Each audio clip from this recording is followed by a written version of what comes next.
Hey everybody, welcome back to the Joe Rockstar channel, and this is my 100-hour review of the Husqvarna FX350. So I finally made it to my second 100-hour review of a dirt bike. The last time was a great experience on the KTM 500 EXC. And for all its difficult race handling characteristics, it was a solid, unbreakable tank and a joy to own and ride. Unfortunately, with my focus on racing, I had to move on. This time, we're looking back on 100 hours of really high highs and extremely low lows on the Husqvarna FX350.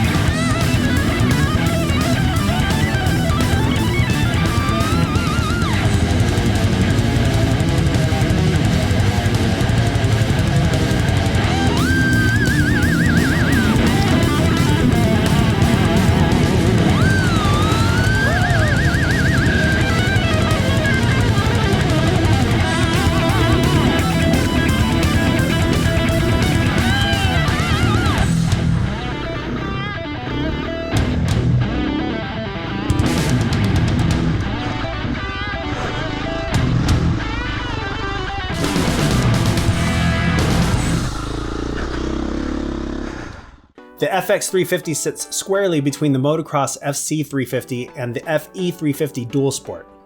It has a bigger gas tank than the Motocross version, a wide ratio transmission, and a rocky trail-worthy 18-inch rear wheel, which makes it a great trail bike. However, it maintains a more formidable off-road racing capability than the Dual Sport version, with a lighter platform on WP-AER 48 air forks, and none of the emission gadgets that are required to make the bike 50-state street legal. It also lacks a headlight, taillight, and turn signals. Now this all culminates in a fantastic off-road weapon that is planted, fast, and well-designed for multiple off-road uses, from the motocross track to desert single track and hard enduro style riding. Now coming off the 2016 500 EXC, the FX feels light as a feather at around 235 pounds with a full tank of gas. Some have said it feels heavy to them, but that's close to 30 pounds lighter than the 500, and to me, that 30 pounds was a huge difference.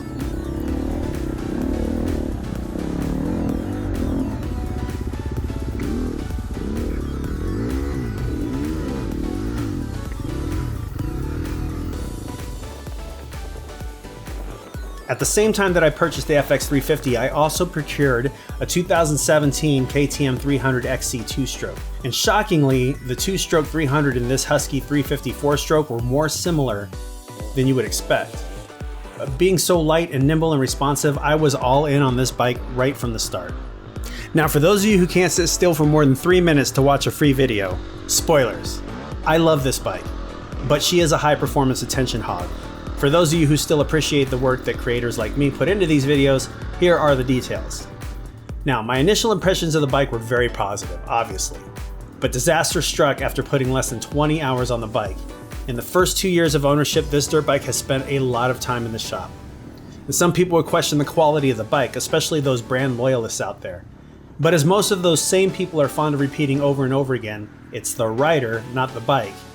And in this case, it is definitely the rider that keeps putting this poor Husky in the hospital, starting with my very first race on it.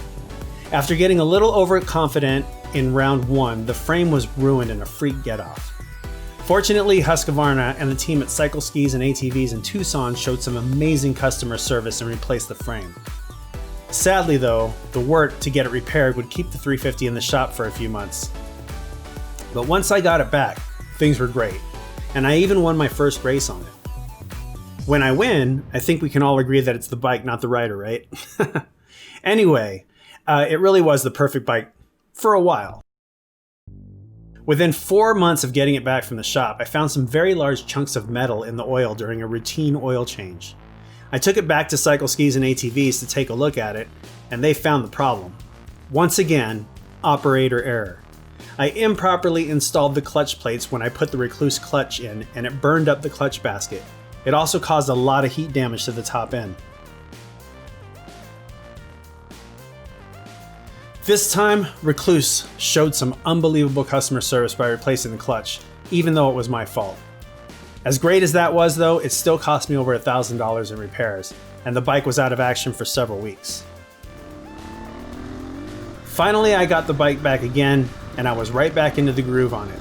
It felt like home. I was unbelievably comfortable on this bike, and it was clear that I was becoming a faster rider. But if I wanted to keep getting faster, I was going to have to look at upgrading the suspension. I never really took the time to set it up, and so I was basically riding it stock. And don't get me wrong, even stock, it was a way better suspension than the 500 EXC ever was on its best day. But it was obvious after a rough day on some rocky single track out in Flagstaff that this bike needed to have a suspension set up for my weight. Enter SP Suspension in Scottsdale, Arizona. These guys revalved and resprung the bike for my weight. But the service didn't stop there. They actually went on a ride with me to see how it was working. And they continue to provide help whenever I need it. The guys at SP did such a great job, and the following week I took second place at the Honey Badger Enduro, my second podium, and I did it on my new suspension setup. What that upgrade in the suspension did was as much psychological as it was physical. Because the bike handles so much better in the worst terrain, it gives me the confidence to ride faster and overcome obstacles without hesitation. Okay, so no bike is perfect though, and now I've come to the part where we have to be honest about the bike's shortcomings. First off, it's expensive. When it comes to European bikes, you're going to pay a premium, and there's no guarantee that the bike will be worth it. In addition, these high-performance bikes require high maintenance. I mean, any bike should be well maintained by its owner, but these bikes might require a little more attention, a little more often, and considering how much you just spent to buy that bike, it's probably worth the extra attention to maintain it. It's a boy. Even if you take the time and are meticulous in your maintenance though, there's always things that inevitably fail, break, and wear out. And the warranty on these bikes is a joke. 6 months is not long enough to identify every possible manufacturer defect. I will say that in my case, Husky did the right thing replacing my frame even though it was well outside of the warranty and I damaged it in a race. However, there's no guarantee that they're going to do the same for every owner.